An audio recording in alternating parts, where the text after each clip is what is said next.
भारतीय संस्कृति,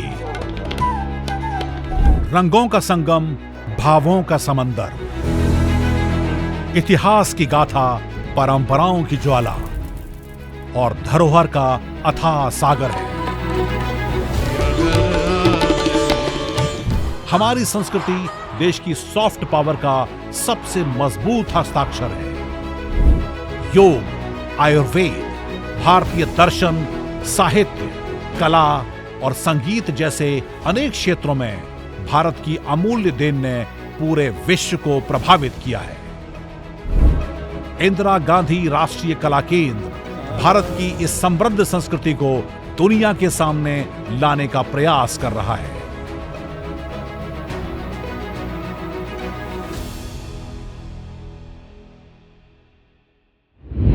नमस्कार, स्वागत है आप सभी का संस्कृति संवाद में। मैं हूं आपके साथ नमिता सचदेव। ये सिर्फ एक मंच नहीं बल्कि एक प्रयास है हमारी सांस्कृतिक विरासत को जानने, उसे समझने और महसूस करने का। यहाँ हम बात करते हैं उन परंपराओं की, उन कहानियों की और उन कलाओं की जो न सिर्फ हमारी पहचान है बल्कि हमारे इतिहास की धड़कन भी है। भारत एक ऐसा देश है जहाँ का हर कोना, हर बोली, हर रंग एक नई कहानी कहता है। संस्कृति संवाद का मकसद है इन कहानियों को आप सब तक पहुंचाना, ताकि हम सब मिलकर जुड़ सकें अपनी जड़ों के साथ और फिर महसूस कर सकें उस गर्व को जो हमारी संस्कृति हमें देती है। तो चलिए आज के इस खूबसूरत सफर की शुरुआत करते हैं और सबसे पहले देख लेते हैं इस एपिसोड की खास झलकियों को। ओसाका वर्ल्ड एक्सपो 2025 में भारत ने रचा सांस्कृतिक इतिहास। भारत द्वारा स्थापित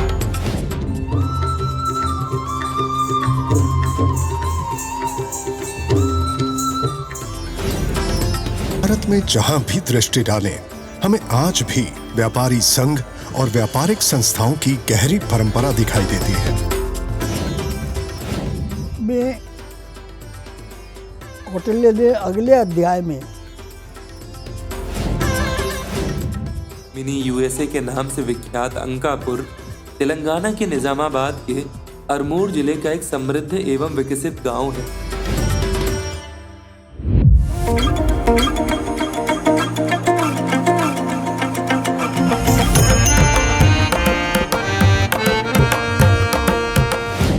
झलकियां देखकर तो आप समझ ही गए होंगे कि आज के एपिसोड में हम आपके लिए क्या खास लेकर आए हैं। तो चलिए शो की शुरुआत करते हैं सबसे पहले सेगमेंट साप्ताहिक सुर्खियां से। इंदिरा गांधी राष्ट्रीय कला केंद्र में एक नए अध्याय की शुरुआत हुई, जब वहां कला जगत में उपयोग में लाए जाने वाले मुखौटों की स्थायी दीर्घा भरत मुनि दीर्घा का शुभारंभ हुआ। इस दीर्घा में विभिन्न आकार और रंगों के मुखौटे प्रदर्शित किए गए हैं। केंद्र के कंजर्वेशन और कल्चरल आर्काइव्स डिवीजन द्वारा स्थापित इस दीर्घा का उद्घाटन केंद्र के सदस्य सचिव डॉक्टर सच्चिदानंद जोशी ने किया। इस दीर्घा में मौजूद मुखौटे अलग अलग जगहों की संस्कृति और कला का प्रतिनिधित्व करते हैं। पूर्वोत्तर भारत की समृद्ध शैल चित्रकला विरासत को जानने और संजोने के उद्देश्य से एक महत्वपूर्ण पहल की गई है। इंदिरा गांधी राष्ट्रीय कला केंद्र के आदि दृश्य प्रभाग और उत्तर पूर्वी पर्वतीय विश्वविद्यालय तुरा कैंपस के संयुक्त तत्वाधान में 3 दिवसीय कार्यशाला का आयोजन किया गया।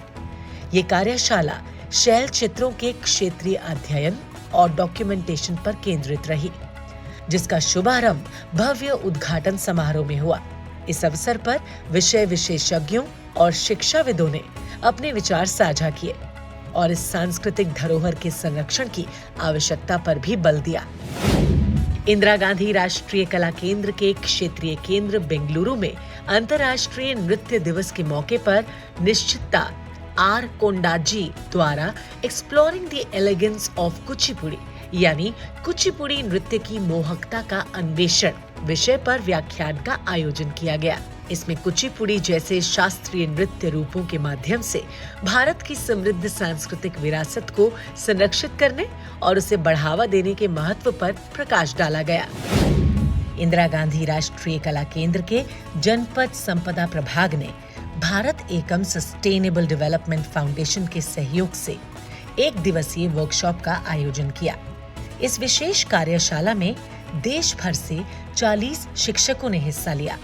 इस पहल का उद्देश्य था शिक्षकों को ऐसे रचनात्मक और नवाचार से युक्त उपकरणों से लैस करना जिनकी मदद से वो भारत की मूर्त और अमूर्त विरासत को बच्चों तक रोचक और प्रभावशाली ढंग से पहुंचा सके। ओसाका वर्ल्ड एक्सपो 2025 में भारत ने रचा सांस्कृतिक इतिहास। भारत द्वारा स्थापित भारत मंडप अब दुनिया के आकर्षण का केंद्र बन गया है। इसे IGNCA द्वारा परिकल्पित और डिजाइन किया गया है। भारत मंडप न केवल स्थापत्य कला का शानदार उदाहरण है, बल्कि ये भारत की आध्यात्मिक परंपराओं और आधुनिक उपलब्धियों का संगम भी है। इसमें अजंता की गुफाओं से प्रेरित पद्मपाणि बोधिसत्व की छवि को केंद्र में रखा गया है। इंडिया पवेलियन यानी भारत मंडप देश के 2000 वर्ष पुराने कलात्मक और सांस्कृतिक मूल्यों को आधार बनाते हुए वसुदैव कुटुंबकम अर्थात सारा संसार एक परिवार है की भावना को जीवंत करता है। IGNCA ने नील कमल अग्रभाग, बोधि वृक्ष स्थापना और बहती जलधारा जैसे प्रतीकों के माध्यम से भारत की सनातन विचारधारा को आधुनिक वैश्विक संदर्भों में प्रस्तुत किया है। IGNCA के सदस्य सचिव डॉक्टर सच्चिदानंद जोशी ने कहा, भारत मंडप केवल एक प्रदर्शनी नहीं, ये आत्मा से जुड़ी एक सांस्कृतिक यात्रा है जो भारत की जड़ों और उड़ान दोनों को दर्शाती है। अक्टूबर तक चलने वाले ओसाका वर्ल्ड एक्सपो में भारत मंडप न केवल एक सांस्कृतिक प्रदर्शनी स्थल है, बल्कि ये भारत की सांस्कृतिक कूटनीति यानी सॉफ्ट पावर का एक सशक्त माध्यम भी है। इंदिरा गांधी राष्ट्रीय कला केंद्र ने रसिक प्रिया NGO के सहयोग से समवेत सभागार में स्वाति स्मृति 2025 का आयोजन किया। इस 2 दिवसीय संगीत नृत्य महोत्सव के उद्घाटन सत्र में IGNCA के अध्यक्ष श्री राम बहादुर राय और अन्य गणमान्य व्यक्तियों की गरिमामयी उपस्थिति रही। उद्घाटन सत्र में विद्वान VR दिलीप कुमार ने कर्नाटक संगीत की मनमोहक प्रस्तुति से दर्शकों को मंत्रमुग्ध कर दिया। इस अवसर पर संगीत पत्रिका संगीतिका का विमोचन भी किया गया, जिसने महोत्सव के कलात्मक और बौद्धिक आयाम को और समृद्ध किया। अब बात संगीत की करते हैं। भारत में संगीत की परंपरा वैदिक युग से चली आ रही है। इसीलिए ये कहा भी गया है कि न विद्या संगीतात परा, अर्थात संगीत से श्रेष्ठ कोई अन्य विद्या नहीं। ललित कलाओं में संगीत को सर्वश्रेष्ठ कहा गया है। भारत में संगीत विभिन्न क्षेत्रों, समुदायों और परंपराओं का अभिन्न अंग है। यहाँ संगीत अनेक रूपों में विद्यमान है। शास्त्रीय संगीत, लोक संगीत और भजन। संगीत के इन सारे रूपों को बढ़ावा देने के लिए IGNCA कई सारे संगीत उत्सवों का आयोजन करता है और इन्हीं संगीत उत्सवों में से एक में हम आपको दिखाते हैं देश के प्रख्यात कलाकारों की मनमोहक प्रस्तुतियां। तो आज सांस्कृतिक प्रस्तुति के सेगमेंट में हम आपको दिखाने जा रहे हैं सुप्रसिद्ध ओडिसी नृत्यांगना रीला होता और उनके साथी कलाकार वरिष्ठ नर्तक सुदर्शन साहू की मनमोहक प्रस्तुति। आइए देखते हैं।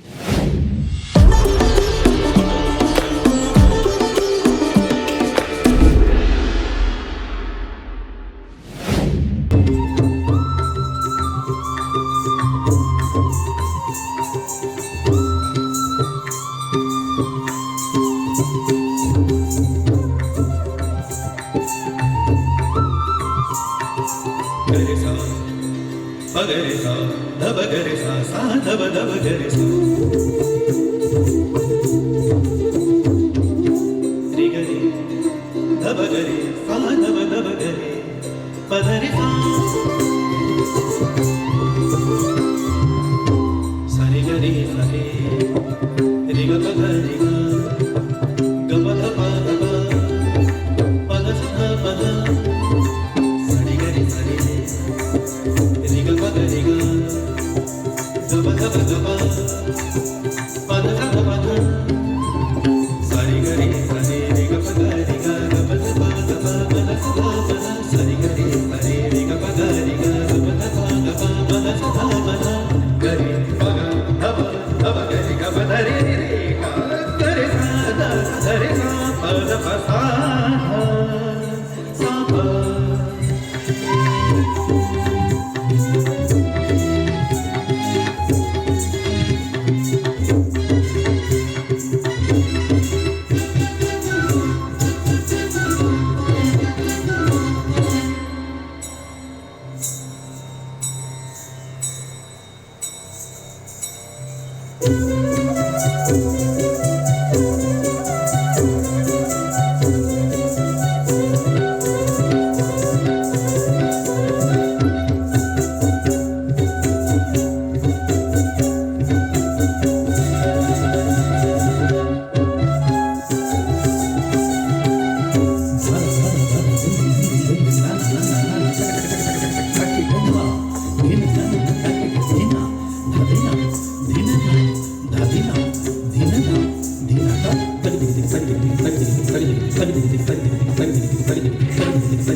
तो आप देख रहे थे प्रसिद्ध उड़ीसी नृत्यांगना रीला होता की मनमोहक प्रस्तुति को।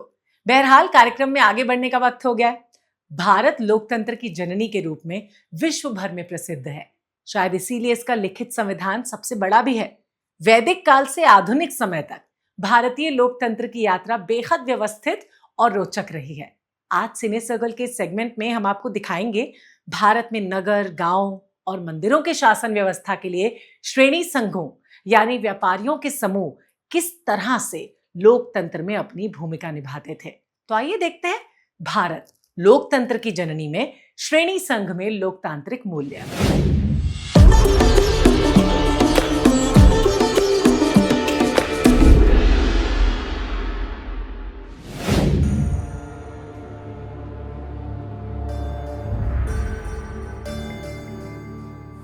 भारत में जहां भी दृष्टि डालें, हमें आज भी व्यापारी संघ और व्यापारिक संस्थाओं की गहरी परंपरा दिखाई देती है।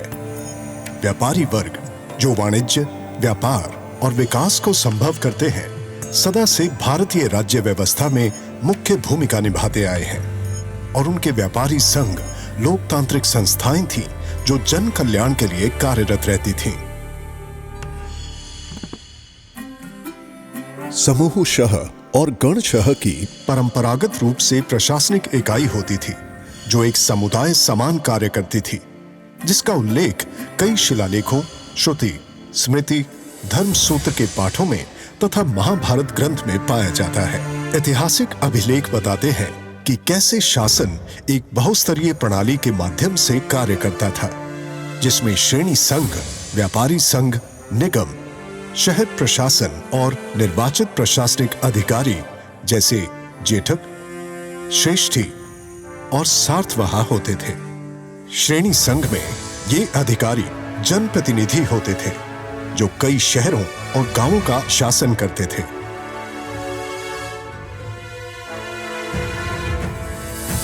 वैलभट्ट स्वामिन मंदिर शिलालेख बताते हैं कि श्री गोपगिरी शहर, आज के ग्वालियर का शासन कोट्टपाल श्री भोजदेव आल और किले के संरक्षक व सेनापति टटक के अधीन रहा। इस शहर का प्रशासन व्यवसायी, व्यवसायिका और व्यापारी इच्छुवाक मंडल के सदस्यों की सहायता से संभालते थे। इस लोकतांत्रिक प्रशासन में नियंत्रण और संतुलन की एक प्रणाली थी जिसका कि बृहस्पति स्मृति में वर्णन है। इसमें यह भी वर्णित है कि कैसे ईमानदार, सत्यवादी, विद्वान नागरिकों की कार्यकारी समिति श्रेणी संघ का कार्य देखती थी। अंततः सामूहिक इच्छा अनुसार ही कार्य होता था। इस प्रकार बृहस्पति स्मृति श्रेणी संघ के सदस्यों की योग्यताएं गिनाती है। ईमानदार, वेदों और कर्तव्यों से परिचित, योग्य, स्वयं नियंत्रित, सम्भ्रात परिवार से संबंधित और हर कार्य में निपुण व्यक्ति को श्रेष्ठी यानी एक मुखिया के रूप में नियुक्त किया जाएगा। 2, 3 या 5 व्यक्तियों को संघ के कल्याण की देखभाल के लिए नियुक्त किया जाएगा। 500 ईसा पूर्व के गौतम धर्म सूत्र उससे भी प्राचीन मनुस्मृति के कानूनों का उल्लेख करते हुए जन इच्छा की प्रधानता को दोहराते हैं। ये कहते हैं कि राजा को देश के विधि नियमों, जातियों, परिवारों, कृषकों, व्यापारियों और शिल्पकारों का सम्मान करना चाहिए। इन संस्थाओं को केवल ऐसे ही विधि नियम बनाने के अधिकार हैं जो कि पावन ग्रंथों के विरुद्ध न हों। इस प्रकार भले ही राजनीतिक, सामाजिक या व्यावसायिक रूप से ही क्यों न हो, भारत हमेशा से ही एक लोकतांत्रिक राज्य रहा है।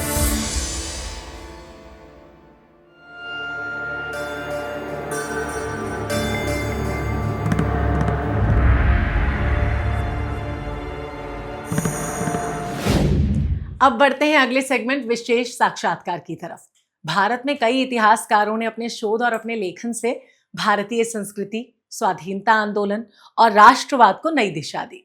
इस सेगमेंट में आज हम आपका परिचय करवाएंगे भारतीय इतिहास और संस्कृति के गहन अध्येता पद्मश्री देवेंद्र स्वरूप जी से। इतिहासकार होने के साथ साथ वो एक प्रसिद्ध स्तंभकार भी थे।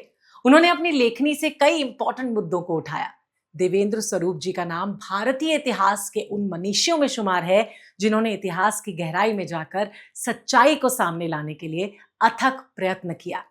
उनका मानना था कि इतिहास घटनाओं का क्रम नहीं है, बल्कि ये समाज की आत्मा को समझने का माध्यम भी है। तो आइए देखते हैं देवेंद्र स्वरूप जी से हुई बातचीत के कुछ अंश।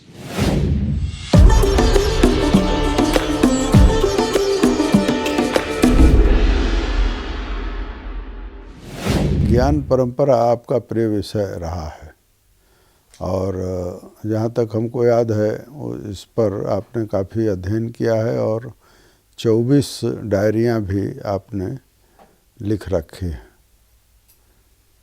तो ज्ञान परंपरा के बारे में हमको कुछ आप बताएं, भारत की ज्ञान परंपरा। कौटिल्य अर्थशास्त्र में विद्या समुद्देश एक अध्याय है। उस अध्याय में 4 विद्याओं का वर्णन है: आन्वीक्षिकी, त्रयी, वार्ता और दंड नीति। उसमें कौटिल्य ने अगले अध्याय में त्रयी स्थापना दी है। माने आन्वीक्षिकी को अलग से अध्याय नहीं दिया है। अब उस त्रयी स्थापना में उसने बताया है कि त्रयी माने 3 वेद, ऋक, यजु और साम। और ये जो 3 वेद हैं, यही एक समय पर भारतीय समाज की जीवन रचना के वाहक थे। उसने ये भी कहा है कि त्रयी विद्या के अंतर्गत 3 वेद आते हैं, ऋक, यजु और साम। और त्रयी धर्मम अनुप्रपन्ना, ये शब्द प्रयोग हुआ है गीता में, जिसमें ये बताया है कि ये जो त्रयी धर्म है उसका पालन करने वाले लोग। अब ये त्रयी धर्म क्या है? भारत की ज्ञान यात्रा का एक महत्वपूर्ण सोपान है, लेकिन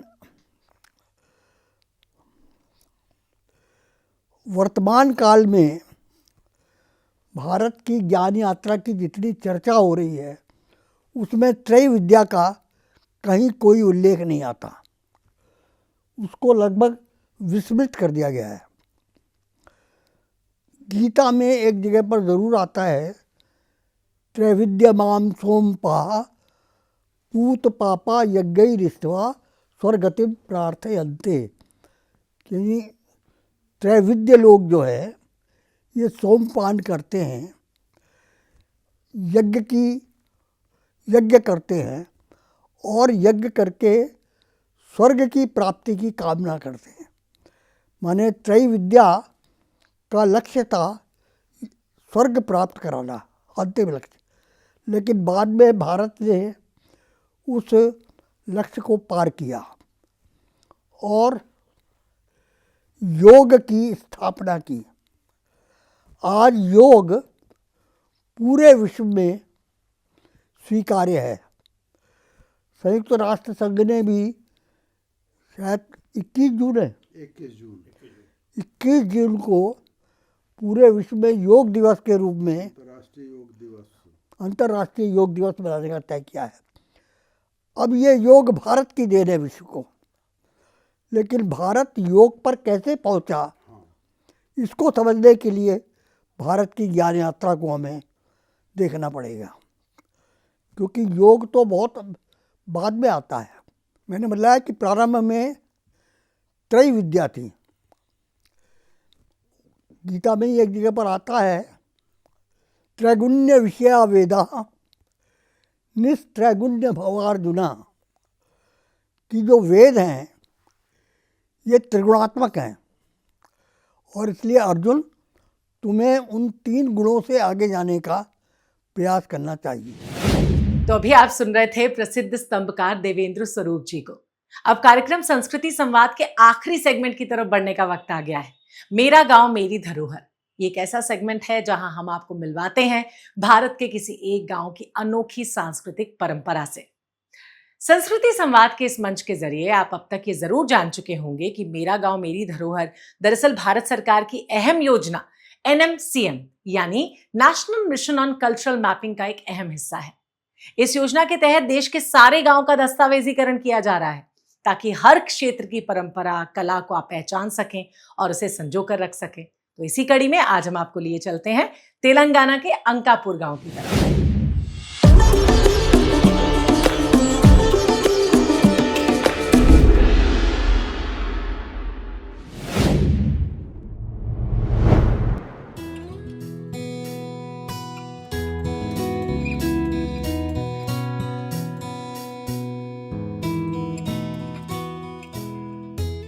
मिनी यूएसए के नाम से विख्यात अंकापुर तेलंगाना के निजामाबाद के अरमूर जिले का एक समृद्ध एवं विकसित गांव है। गांव की पक्की सड़कें, आधुनिक शिक्षा प्रणाली का पालन करते स्कूल, कॉलेज, इंटरनेट सेवाएं यहां हो रहे विकास की गवाही दे रहे हैं। गांव के अधिकतर लोग खेती बाड़ी और कृषि कार्यों से जुड़े हैं। यल्लम्मा पंडुगा यहाँ का महत्वपूर्ण पर्व है। देवी रेणुका को समर्पित इस पर्व में गांव के लोग शोभा यात्रा निकालते हैं, जिसमें एक व्यक्ति देवी की प्रतिमा को सिर पर रखकर गांव में पद यात्रा निकलते हैं। इस पद यात्रा में शामिल लोगों का उल्लास देखते ही बनता है।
अंकापुर चिकन करी यहाँ का प्रसिद्ध व्यंजन है।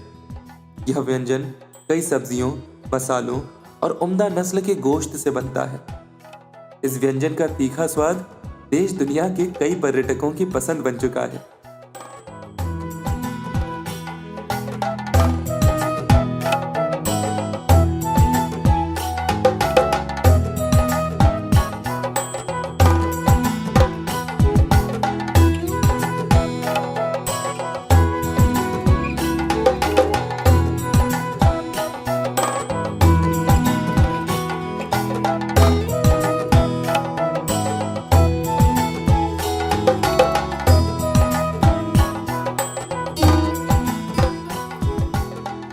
मसालों की महक और बदलते भारत के नए रूप का प्रतिनिधित्व करता अंकापुर पर्यटन के लिए आदर्श है। तेलुगु विश्व सम्मेलन में प्रस्तुत हो चुका अंकापुर चिकन करी अपने लजीज स्वाद के साथ आपकी प्रतीक्षा कर रहा है। यहाँ की यात्रा आपके जीवन में उल्लास और उमंग भर देगी। उम्मीद करती हूँ कि संस्कृति संवाद का ये एपिसोड आपको पसंद आया होगा। फिर भी आपके सुझाव हमारे लिए बहुत इंपॉर्टेंट हैं, इसलिए आप अपने सजेशंस हमें इस ईमेल आईडी पे भेज सकते हैं। आपसे फिर मुलाकात होगी प्रसार भारती के इसी मंच पर IGNCA के विशेष कार्यक्रम संस्कृति संवाद के साथ, जिसमें हम आपका परिचय करवाएंगे भारत की इंद्रधनुषी संस्कृति से। फिलहाल मुझे इजाजत दीजिए और आप सब अपना बहुत अच्छे से ध्यान रखिए। हाँ, नमस्कार।